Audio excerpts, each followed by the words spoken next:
IVF చికిత్సలో 25% భారీ discount, free doctor consultation, free ultrasound scan, logo launch, Andro max advanced male infertility centre ను కూడా ప్రారంభించారు. ఈరోజు తెలంగాణ ముఖ్యమంత్రి నార్కోటిక్ సెల్ అలాగే సైబర్ క్రైమ్ పోలీసులతోటి ఒక సమావేశం నిర్వహించారు. ఈ సందర్భంగా వారికి కావాల్సినటువంటి సైబర్ క్రైమ్ నిరోధించేటువంటి కొత్త వాహనాలను ఆయన ఆ డిపార్ట్మెంట్కి అందించడం జరిగింది. సుమారుగా నార్కోటిక్ సెల్ అలాగే సైబర్ క్రైమ్కి సంబంధించి 67 వాహనాలను అందించడం జరిగింది.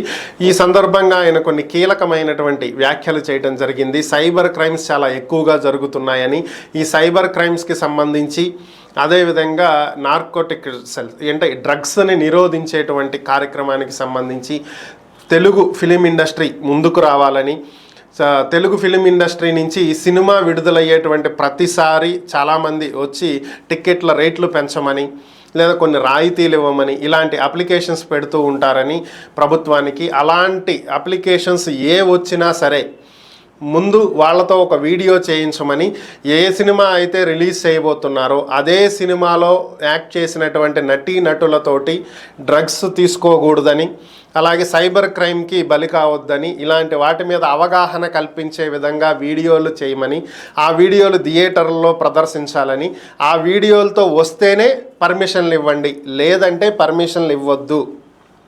ఫిలిం ఇండస్ట్రీ ప్రజల నుంచి చాలా తీసుకుంటుంది, ఎంతో కొంత వారికి కూడా తిరిగి ఇవ్వాల్సినటువంటి బాధ్యత ఇండస్ట్రీ మీద ఉంది. కాబట్టి దీన్ని చాలా సీరియస్గా తీసుకోండి. పోలీసులు కూడా షూటింగ్ పర్మిషన్కి వచ్చినప్పుడే ఈ వీడియో మీరు ఖచ్చితంగా తీసుకురావాలి అని చెప్పి మొహమాటం లేకుండా చెప్పండి. అది ఎంత పెద్ద నిర్మాతలైనా, పెద్ద హీరో అయినా, చిన్న హీరో అయినా, ఎవరైనా సరే ఈ వీడియోతో వస్తేనే పర్మిషన్లు ఇస్తాం, లేదంటే లేదు. మొదటిగా ఇనిషియేటివ్ తీసుకుని ఈ వీడియోతో వచ్చినటువంటి చిరంజీవి గారికి ధన్యవాదాలని చెప్పి సీఎం రేవంత్ రెడ్డి తెలియజేయడం జరిగింది.